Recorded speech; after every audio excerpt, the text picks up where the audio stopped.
Hello student. तो आज हम अपने सेशन को और आगे बढ़ाते हैं। लास्ट टाइम हमने चैप्टर नंबर फर्स्ट कंप्लीट किया और आज हम जानेंगे चैप्टर नंबर 2 के बारे में।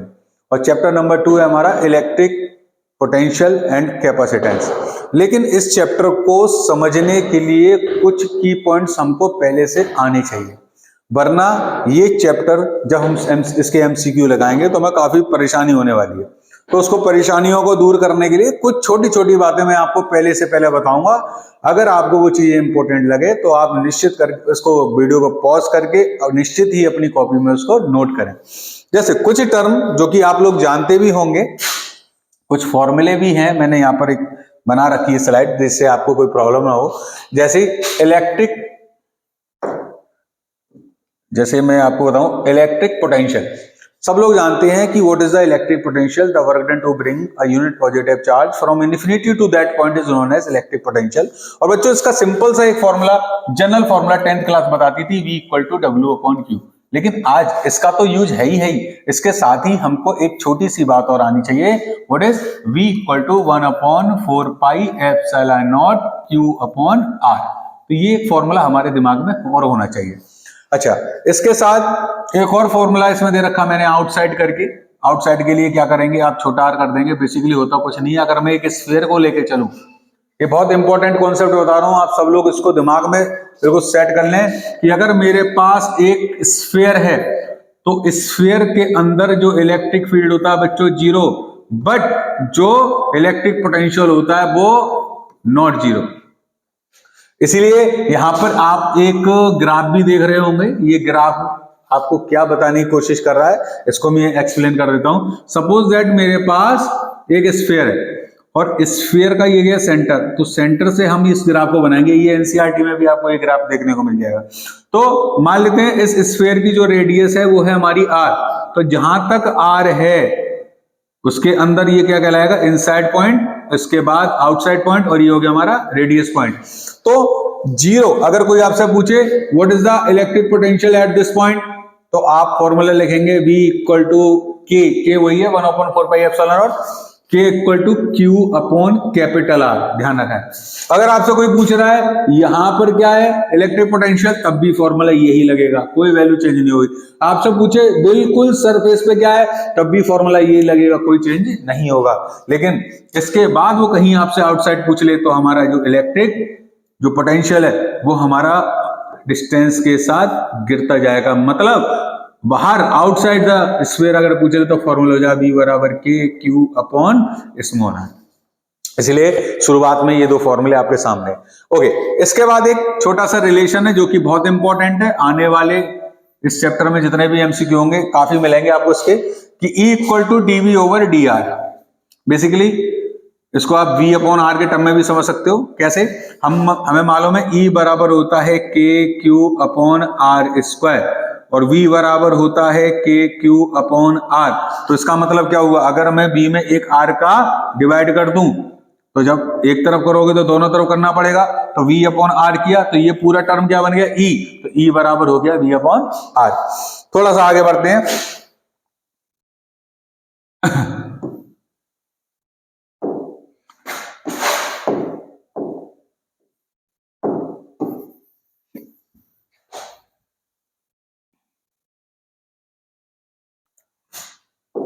अच्छा, इसके बाद जो फॉर्मूला आ रहा है वो आ रहा है रिलेशन बिटवीन इलेक्ट्रिक। अच्छा, ये हो गया हमारा वर्क डन की बात करते हैं।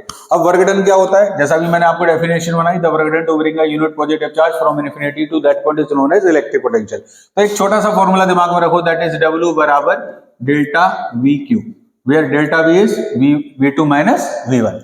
The next formula axial line पर, एक्सियल लाइन पे हमारा इलेक्ट्रिक पोटेंशियल क्या होगा, V एक्सिस होता है हमारा KP अपॉन R स्क्वायर और V परपेंडिकुलर वाई सेक्टर पे 0। ये सब लोग जानते होंगे, परपेंडिकुलर वाई सेक्टर पे हमारा बिल्कुल 0 हो जाता है। अब यहां तक तो कहानी है हमारी इलेक्ट्रिक पोटेंशियल की। इसके बाद जो बात बनेगी वो सारे के सारे फॉर्मूले हमारे कैपेसिटेंस के हैं। कैपेसिटेंस का आप कह सकते हो base formula that is C equal to Q upon V, जहां C क्या है कैपेसिटी या कैपेसिटेंस, यूनिट क्या होती है फेराड, Q चार्ज है, V हमारा पोटेंशियल है। डाइलेक्ट्रिक कांस्टेंट, बच्चों डाइलेक्ट्रिक कांस्टेंट वो मटेरियल होते हैं जो कैपेसिटर के बीच में इंसर्ट करते हैं, जो कि चार्ज को स्टोर कर सकते हैं बट फ्लो नहीं होने देते, ये हमारे dielectric constant. Where dielectric constant K बराबर एप्सिलॉन अपॉन एप्सिलॉन नॉट, आपको दिख ही रहा होगा यहाँ पर। अगली चीज दे रखी है, बहुत मेन फॉर्मूला हमारा कैपेसिटर का, इसके डेरिवेशन भी आपने किए होंगे। मेन फॉर्मूला हमारा ये है that is C equal to epsilon naught A upon D। ये कब है, जब कैपेसिटर जो पैरेलल प्लेट कैपेसिटर है उसके बीच में बच्चों एयर भरी हुई है ना। अगर उसके बीच में आपने कोई डाइलेक्ट्रिक इंसर्ट करा दिया तो फॉर्मूला बन गया C बराबर K epsilon naught A upon D। Next, अगर वो कह रहा है when the space between the plates is partially filled with the dielectric thickness T, मान के चलो ये रहा हमारा कैपेसिटर और इसके बीच में आपने क्या किया, एक डाइलेक्ट्रिक भर दिया, ये हमारा डाइलेक्ट्रिक है और बच्चों उसकी थिकनेस दे रखी है T, तब आप फॉर्मूला केवल ये लगाओगे, इस पे हमारे MCQ बनते ही बनते हैं। जहां K क्या है हमारा डाइलेक्ट्रिक कांस्टेंट, जहां K की वैल्यू क्या होगी आपको गिवन होगी, और याद रखना K की वैल्यू मेटल के लिए इनफाइनाइट होती है, नोट कर लेंगे। नेक्स्ट, अगर हमारे कैपेसिटर सीरीज में जोड़े हैं तो क्या करेंगे, और कैपेसिटर पैरेलल में जोड़े हैं तो क्या करेंगे। आपने 10th क्लास में रेजिस्टेंस का सीरीज पैरेलल जरूर पढ़ा होगा और वहां से आपको ये बात बताई गई होगी कि किस तरीके से किया जाता है, बट कैपेसिटर में बच्चों उल्टा होता है। जैसे एक कैपेसिटर ये गया हमारा, एक कैपेसिटर ये गया, मान लेते हैं इसकी पॉजिटिव प्लेट है, इसकी नेगेटिव, ये इसकी पॉजिटिव और ये इसकी नेगेटिव प्लेट। आप देख पा रहे हो कि पॉजिटिव नेगेटिव से जुड़ी हुई है, मतलब कैपेसिटर सीरीज में जुड़े हैं। थोड़ी देर के लिए C1 है, ये C2 है, तो हम इसका फॉर्मूला लिखेंगे 1/C बराबर 1/C1 प्लस 1/C2। लेकिन अगर यही कैपेसिटर हमारे पैरेलल में जुड़े हैं, मतलब पॉजिटिव से पॉजिटिव, नेगेटिव से नेगेटिव प्लेट्स अगर जुड़ी हैं, तो फॉर्मूला C बराबर हो जाएगा C1 प्लस C2। सिंपल सी बात है, थोड़ा सा इस पे गौर करिएगा। चलिए आते हैं अपनी नेक्स्ट स्लाइड पे। नेक्स्ट स्लाइड, इसके अंदर कुछ इंपॉर्टेंट टर्म मैंने नोट किए हैं, उसको आप जरूर नोट कर लें अपनी कॉपी पर। ये जो की पॉइंट्स है इसको बिल्कुल दिमाग में रखें आप।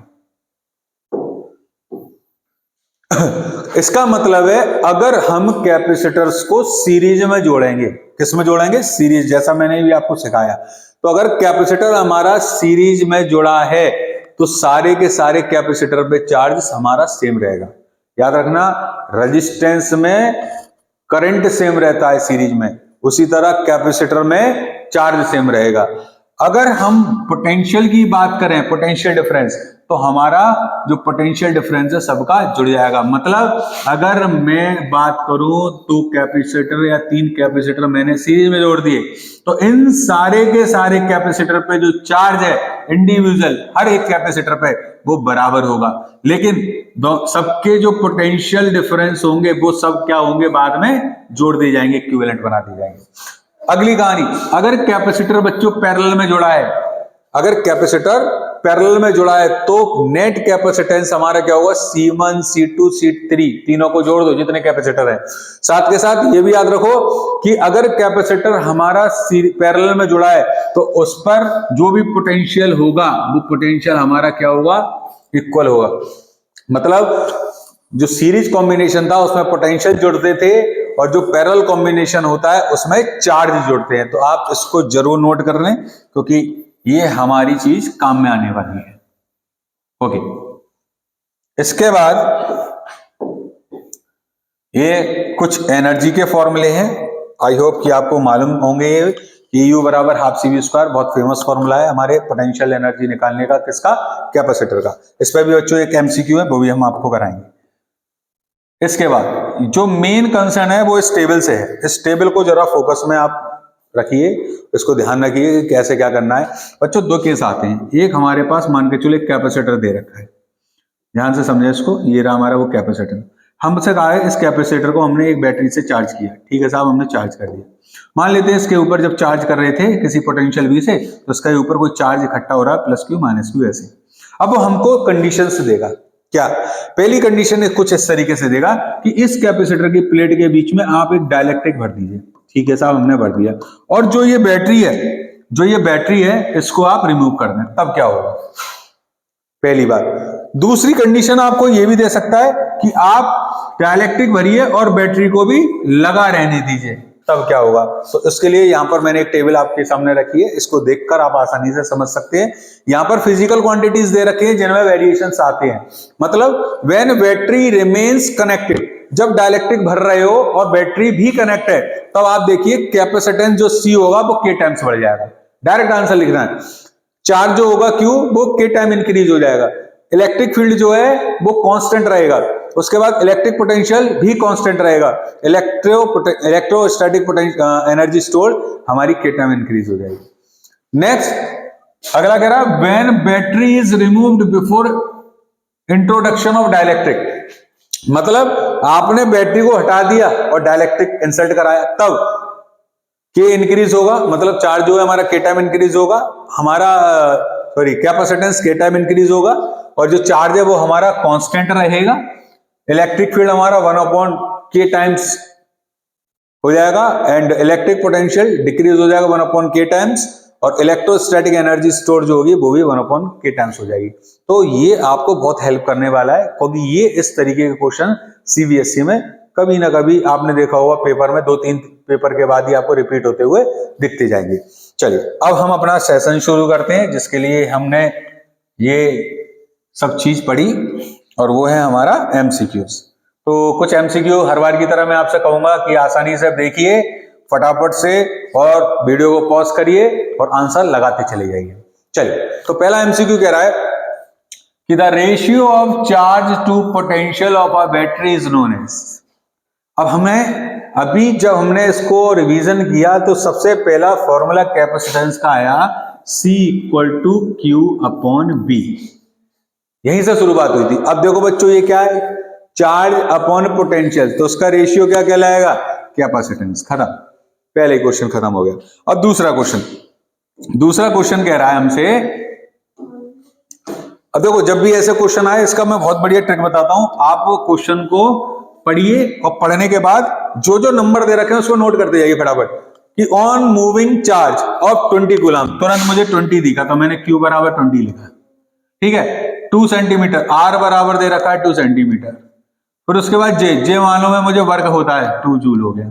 अब वो कह रहा है then the potential difference between the points, potential difference. तो कोई फॉर्मूला पढ़ा था, अभी रिवीजन में बताया था, एक फॉर्मूला था V = delta, W = delta V/Q। ठीक, तो हमसे पूछा क्या है? Delta V। तो डेल्टा V बच्चों बराबर क्या होगा? डेल्टा V बराबर होगा W/Q। W की वैल्यू कितनी दे रखी है? अभी हमने निकाली थी 2 जूल, और Q हमारा कितना है? 20। इसको मारेंगे एक दूसरे से तो आएगा 0.1 वोल्ट। ऐसा कुछ दे रखा है? यस दे रखा है। आंसर हो गया हमारा पहला। ठीक, नेक्स्ट क्वेश्चन हमारा नेक्स्ट क्वेश्चन है, कह रहा है in bringing an electron towards another electron, in bringing an electron towards another electron the electrostatic potential energy of a system, तो क्या होगी? इंक्रीज होगी, डिक्रीज होगी? अब बहुत से बच्चे क्या करते हैं, इसको याद कर लेते हैं। मैं आपसे कह रहा हूं याद नहीं करना, कॉन्सेप्ट को पकड़ के चलना है। अरे भाई इसमें क्या है? इलेक्ट्रोस्टैटिक पोटेंशियल एनर्जी की बात कर रहा है, पकड़ो भाई, इलेक्ट्रोस्टैटिक पोटेंशियल एनर्जी को देखते हैं। तो भाई इलेक्ट्रोस्टैटिक पोटेंशियल एनर्जी होती है Q1 Q2/R। ये हमारा फॉर्मूला है इलेक्ट्रोस्टैटिक पोटेंशियल एनर्जी का, इसी चैप्टर का। अब उसमें क्या कह रहा है कि 2 इलेक्ट्रॉन है। चलो साहब, हमने 2 इलेक्ट्रॉन बना दिए, पहला इलेक्ट्रॉन ये आया और दूसरा इलेक्ट्रॉन ये आया। क्लियर? थोड़ी अपने दिमाग से इसमें कोई वो मान ली, डिस्टेंस मान ली, मान के चलो 4 मीटर मान लिया कि ये दोनों इलेक्ट्रॉन एक दूसरे से 4 मीटर की डिस्टेंस पे हैं, इनके बीच में, और हमें क्या करना है? इनको पास लेके आना है। तो हमें पूछा है कि एनर्जी बढ़ेगी या घटेगी। कोई दिक्कत नहीं, तो हमने क्या किया, हमने इसको मान लिया इनिशियल कंडीशन, पहले ऐसे थे, अब हमने इसके बीच की दूरी को कम कर दिया, मान के चलो 1 मीटर कर दिया, घटा दी। हम इन दोनों को पास में लेके आ रहे हैं। अब चेक करना है पोटेंशियल एनर्जी बढ़ी या घटी। तो बच्चों कुछ नहीं करना, साफ साफ दे रखा है सारा, और फॉर्मूला भी सामने है। चलो लगा दो। पहले इनिशियल कंडीशन निकालता हूं, तो UI बराबर हो जाएगा K और दोनों ई हैं तो ई स्क्वायर अपॉन कितना हो जाएगा 4, माने कि 0.25 के ई स्क्वायर आया, ये इनिशियल की वैल्यू आई। अब फाइनल निकालो, यू फाइनल बराबर के ई स्क्वायर, बताओ बीच की दूरी कितनी है 1, तो 1 आंसर आया के ई स्क्वायर। अब आप पता करो कि कौन सा बड़ा है, दिस वन या दिस वन। आप गौर से देखेंगे या डेसिमल का मल्टीप्लाई हो रहा है तो अपने आप ही नंबर छोटा हो गया, मतलब जब दो इलेक्ट्रॉन को आप पास में लेके आए तो उनके बीच की इलेक्ट्रोस्टैटिक पोटेंशियल एनर्जी क्या हो गई, बढ़ गई। तो इसको ध्यान रखो, बहुत जरूरी है कॉन्सेप्ट बेस्ड स्टडी करना। तो इसमें बच्चों हमारा जो आंसर आया इंक्रीज हो गई, ठीक है। The next question, the electric potential of earth is taken to be zero. Earth का जो इलेक्ट्रिक पोटेंशियल होता है उसको जीरो लिया जाता है बिकॉज, अगर आप चाहो तो राइम बना लो, नहीं तो याद करोगे तो याद करना है तो याद कर लो, आंसर होगा कंडक्टर। और अगर याद नहीं करना, कॉन्सेप्ट समझना है तो याद कर, इसको दिमाग में रखो कि अर्थ एक हमारी स्फीयर है और हमारा सारा चार्ज कहाँ होता है, ऊपर डिस्ट्रीब्यूट होता है। और जब हमारा कोई भी चीज कंडक्टिंग मोड में होती है तो चार्ज हमेशा सरफेस पे ही मूव करता रहता है। तो कहानी यही बनती है कि अर्थ एक अच्छा कंडक्टर है, दैट इज वाई उसका जो इलेक्ट्रिक पोटेंशियल है हमारा क्या लिया जाएगा, जीरो लिया जाएगा। नेक्स्ट,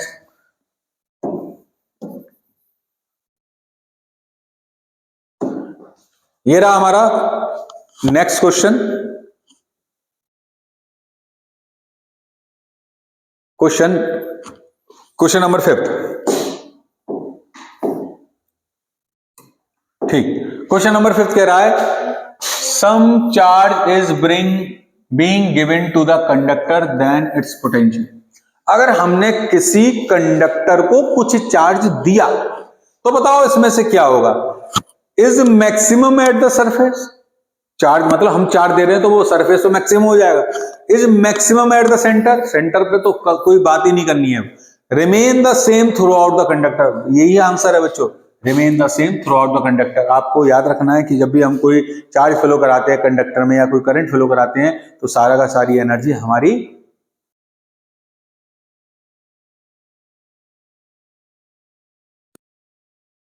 हम लोग शुरू करते हैं अपना नेक्स्ट क्वेश्चन जो कि हमारे सामने है, द इक्विपोटेंशियल सरफेस। बच्चों ये चीज समझ लो अच्छे से, इक्विपोटेंशियल सरफेस वो सरफेस होती है जिस पर net electric potential difference zero रहता है। इलेक्ट्रिक पोटेंशियल डिफरेंस हमारा क्या रहता है, जीरो। मतलब अगर मैं कहीं साइड से आपको बताने की कोशिश करूं तो देखो ये रही हमारी कोई एक सरफेस, जिस पर मान लेते हैं कोई एक चार्ज है हमारा। तो अगर हम पाएंगे ना कि इसके किसी भी पॉइंट पर हम देखें तो हमारा net electric potential difference zero रहेगा। दिमाग रखना, थोड़ी देर में अभी चीजें समझ में आने लगेंगी। The electric potential surface associated with an electric field which is increasing in magnitude along the x direction r। बहुत सिंपल क्वेश्चन है, आराम से समझो। वो यूं कह रहा है कि एक इलेक्ट्रिक पोटेंशियल सरफेस है, मान लेते इस पे चार्ज प्लस का है, आप माइनस का ले लो तब भी कोई दिक्कत नहीं, ठीक। हमसे कहा जा रहा है अगर ये चार्ज प्लस का है तो हम पाएंगे, वो कह रहा है, वो कह भी रहा है क्वेश्चन में कि इससे निकलने वाली जो फील्ड लाइन है वो हमारी एक्स डायरेक्शन में जा रही है। ये कौन सा डायरेक्शन हो गया, एक्स डायरेक्शन। हमसे पूछा बताओ जो प्लेट है वो किस कोऑर्डिनेट में रखी है। तो बच्चों एक बार बताओ, ये एक्स चला गया, इसको मैं ऊपर खींच दूं तो ये वाई बन गया, और इसको मैं नीचे खींच दूं तो क्या बन गया, जेड। तो देखो कोऑर्डिनेट ऐसे तो बनते हैं हमारे, तो निश्चित आंसर हो जाएगा पहला, plane parallel to Y Z plane, ठीक है। नेक्स्ट क्वेश्चन, आप वीडियो पॉज करके भी लगाइए और मुझे कमेंट में बताइए कि आपने बिना किसी मदद के कितने क्वेश्चन को सही सॉल्व किया। ओके, नेक्स्ट क्वेश्चन बच्चों, ये बहुत सिंपल क्वेश्चन है, इसको भी हम एक्सप्लेन करेंगे। कह रहा है what is the angle between electric field and electric potential surface. हमेशा याद रखो, ये रही इलेक्ट्रिक पोटेंशियल सरफेस, दूसरी बार बता रहा हूं, इससे निकलने वाली फील्ड लाइन हमेशा क्या होंगी, हमेशा प्लेन के परपेंडिकुलर होंगी, तो 90 ऑलवेज, ठीक। अब अगला क्वेश्चन नेक्स्ट क्वेश्चन देखो बच्चों, दे रहा है एनसीईआरटी का क्वेश्चन है, अच्छा क्वेश्चन है हमारा, एग्जाम्पलर है। कह रहा है a positively charge particle is release from rest. एक पॉजिटिव चार्ज पार्टिकल है जो कि रेस्ट से रिलीज हुआ, ठीक। इन अ यूनिफॉर्म इलेक्ट्रिक फील्ड, किसमें? यूनिफॉर्म इलेक्ट्रिक फील्ड में। कह रहा है the potential energy of the charge. एक लाइन बोल रहा हूं, उसको सभी लोग नोट कर लें। The electric potential always decreases in the direction of electric field. हम इलेक्ट्रिक फील्ड की डायरेक्शन में जितना दूर जाएंगे हमारा इलेक्ट्रिक पोटेंशियल घटता चला जाएगा। समझा देता हूं, जैसे मान लीजिए हमारे पास एक चार्ज है बच्चों, और वो चार्ज है मान लीजिए प्लस क्यू। अब हम जानते हैं प्लस क्यू चार्ज से हमेशा फील्ड लाइन बाहर निकलती है, ठीक है। कौन सी field line? Electric field line. अब मैं इस लाइन पर कुछ पॉइंट बनाता हूं। एक पॉइंट बना दिया P, एक पॉइंट बना दिया मैंने Q, ठीक है। अब अगर आप गौर से देखो, मान लेते थोड़ी देर के लिए कि यहां से यहां तक की दूरी 1 मीटर है और यहां से यहां की दूरी 2 मीटर है। मुझसे कहा गया है बताओ इलेक्ट्रिक पोटेंशियल P पे क्या है और Q पे क्या है। तो आप गौर से देखो, अगर मैं P पे निकालता हूं B एट P बराबर K Q, Q हमारे पास Q ही है, अपॉन R कितना हो जाएगा आंसर? KQ। और B एट Q बराबर होगा KQ अपॉन नीचे क्या आएगा 2, यानी कि 0.5 KQ। बताओ कौन सा बड़ा है? भाई ये वाला बड़ा है, ये वाला हमारा छोटा है। तो इसका मतलब जैसे जैसे हम फील्ड की तरफ जा रहे हैं हमारा पोटेंशियल क्या होता जाएगा? कम होता जाएगा। कौन से फील्ड? इलेक्ट्रिक फील्ड की तरफ। तो बच्चों इसमें आंसर दे रखा है, पहला दे रखा है रिमेन द कांस्टेंट, नहीं, इंक्रीज होगा नहीं, डिक्रीज। क्या दे रखा है? वही line, decrease because the charge move along the electric field. Main concept है, ठीक है। बढ़ते हैं बच्चों आगे।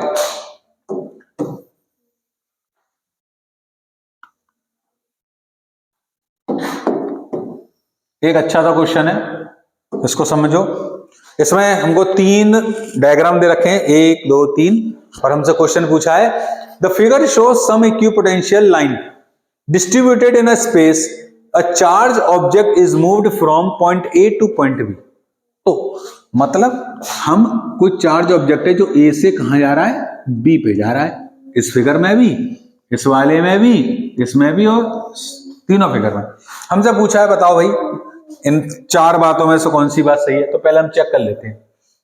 पहले तो डिफरेंस निकाल लो आप सीधे सीधे। ये 20 पर है और ये 40 पर है, आंसर क्या होगा? डिफरेंस क्या होगा? 40 माइनस 20, 20। इधर देखो ए वाली 20 पर है और बी वाली 40 पर है, डिफरेंस क्या होगा? 20।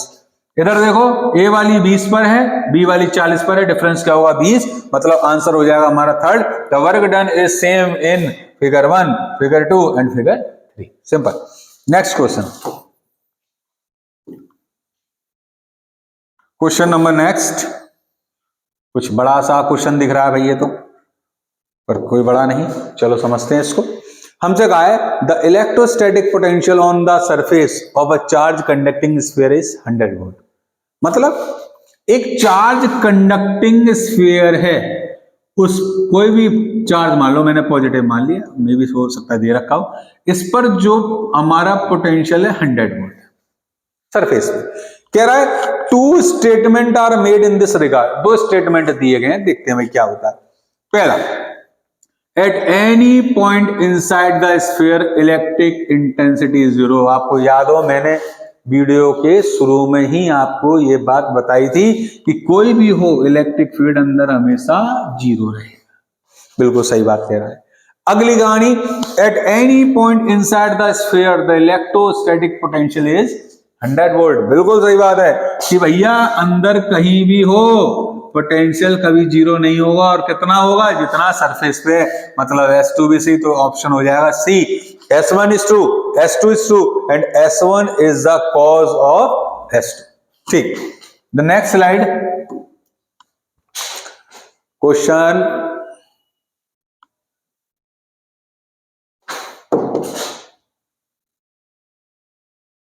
ये तो बच्चों सिंपल सा क्वेश्चन है, आप फटाफट से इसका जवाब दीजिए।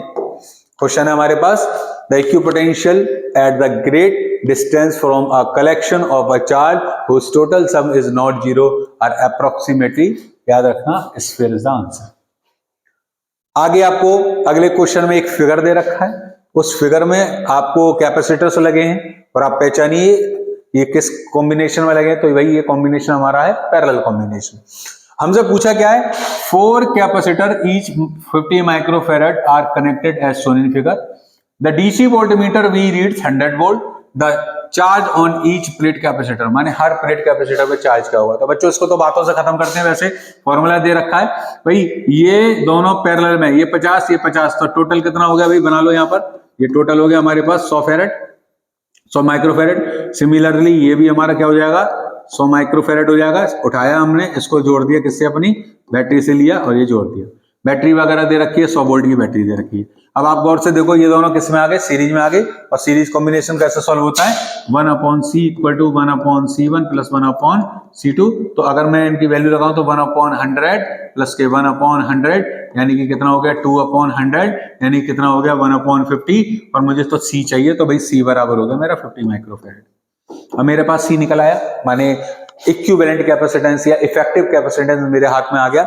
b मुझको दे रखा है, और सबसे पहला फॉर्मूला यूज कर लो बच्चों, c बराबर q अपॉन p। तो q हमें पूछा है, q बराबर c भी हो जाएगा। c की वैल्यू 50, 50 का मतलब 50 इंटू 10 की पावर -6 इंटू b मेरा कितना दे रखा है 100। खेल करो, 3 जीरो मार दो इसमें से, तो कितना आंसर आएगा 5 इंटू 10 की पावर -3।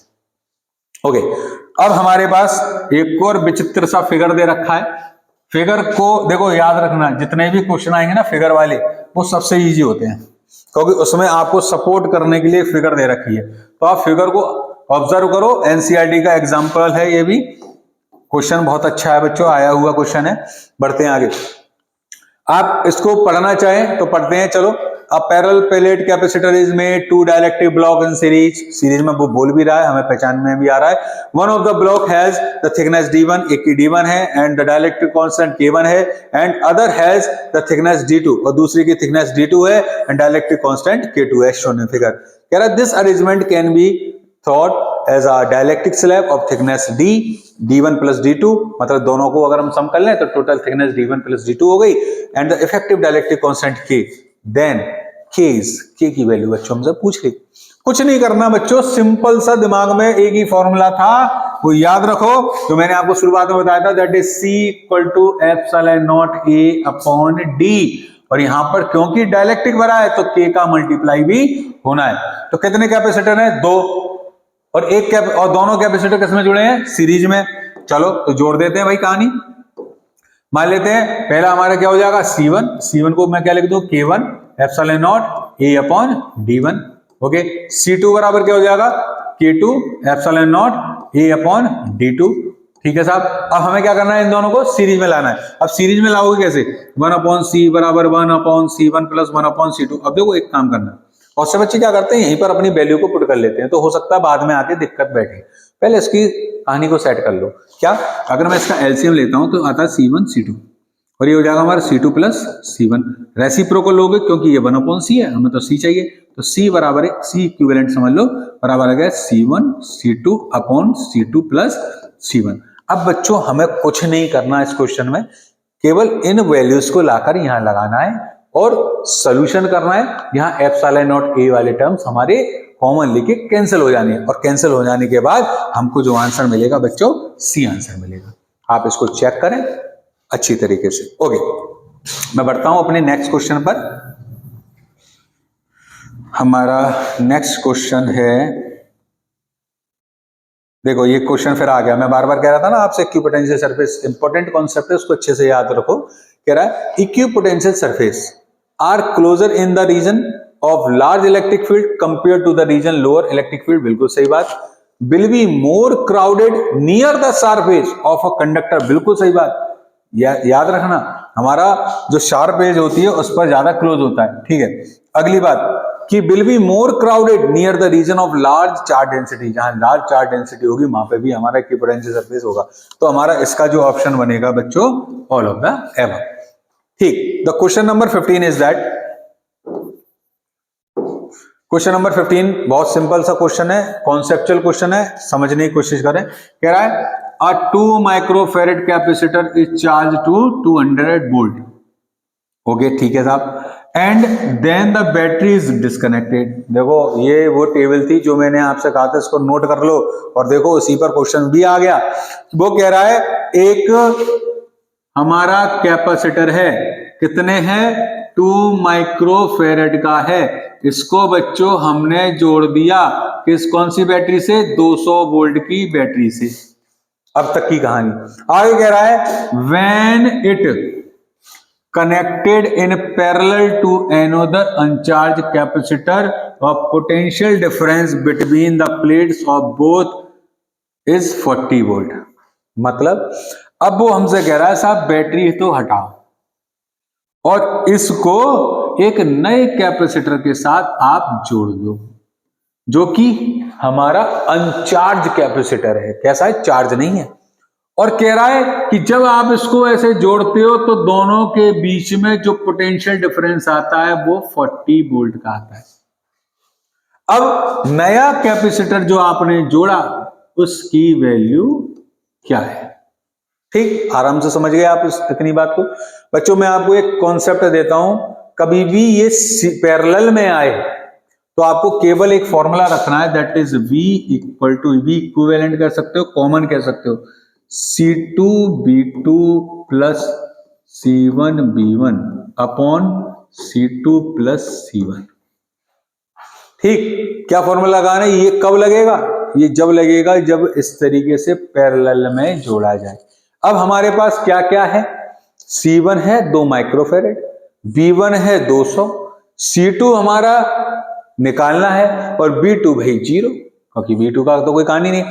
आगे C2 फिर से हमारे को निकालना है, C1 की वैल्यू 2, जब हम, और B की वैल्यू कितनी दे रखी है बेटा, पोटेंशियल 40। जब हम इन सब वैल्यू को लगाते हैं, चलो मैं इतना रख देता हूं, 40 B की वैल्यू, C2 हमको निकालना था, B2 0 था, दैट इज वाई वो 0 हो गया, C1 2 हो गया। माइक्रोफेरेड में देखो एक चीज और सीखो, कभी कभी बच्चे क्या करते हैं, इस माइक्रोफेरेड को लेकर पहले सॉल्व कर देता है, जबकि आंसर माइक्रोफेरेड में आ रहा है। तो देख लिया करो कि आंसर माइक्रोफेरेड में, तो हमें सॉल्व नहीं करना, बाद में देखेंगे। तो 2 माइक्रोफेरेड, B की वैल्यू 200 लगा दी बच्चों, नीचे कितना लिखा मैंने, C2 प्लस 2। इसको जब आप क्रॉस मल्टीप्लाई करके सॉल्व करोगे तो आंसर आपका बच्चों आएगा 8 microfarad. Okay, next question.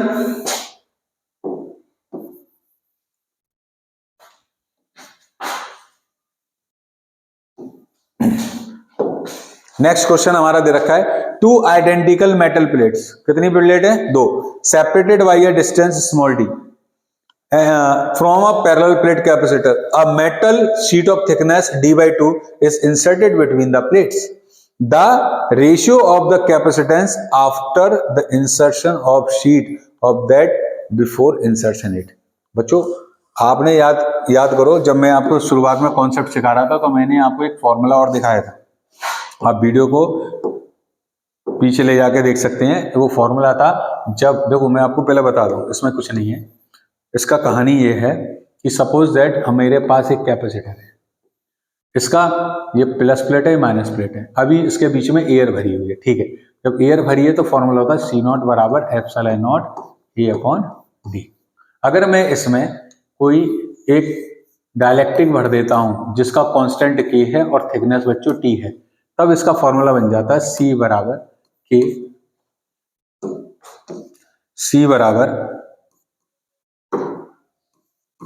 Epsilon naught A upon D minus T bracket में 1 माइनस 1 अपॉन K। यहां K क्या है, डाइलेक्ट्रिक कांस्टेंट जो इसके अंदर भरा गया है। केवल इसी फॉर्मूले का यूज करना है और आपको कुछ भी नहीं करना। देखते हैं, चलिए आते हैं अपने उसी क्वेश्चन पर वापस। इस क्वेश्चन में देखो बच्चों, एक तो हमको दे रखा है सिंपल सा प्लेट कैपेसिटर दे रखा है जिसमें कितनी डिस्टेंस थी D। तो भाई हमने भी क्या किया, ये लिया D डिस्टेंस रख दी बीच में, कितनी डिस्टेंस है D। ठीक है, साहब आगे क्या कह रहा है, अब मेटल शीट, अब देखो ध्यान से सुनो, जो मेटल शीट है, जो उसने मेटल शीट डाली है भाई, इसमें कितनी, कोई मेटल शीट डाली जिसकी जो कितनी थिकनेस है D/2। अब मैंने आपको बताया था मेटल के लिए K बराबर क्या होगा, इनफाइनाइट। और जब K बराबर इनफाइनाइट होगा तो आपके पास दो कहानी बन गई, एक सीट डालने से पहले और सीट डालने के बाद। तो इसमें पहला फॉर्मूला आपको लगाना है C बराबर epsilon naught A upon D, और फिर एक और फॉर्मूला लगाना, सी डैश बराबर epsilon not a upon D minus T, T कितना है D by two, 1 minus 1 upon के कितना होगा इनफाइनाइट। आप क्या करेंगे C अपॉन सी डैश ले लेंगे और आपके पास जो आंसर निकल के आएगा वो निकल के आएगा 2:1, इन दोनों का रेशियो लेने के बाद। तो नेक्स्ट क्वेश्चन हमारा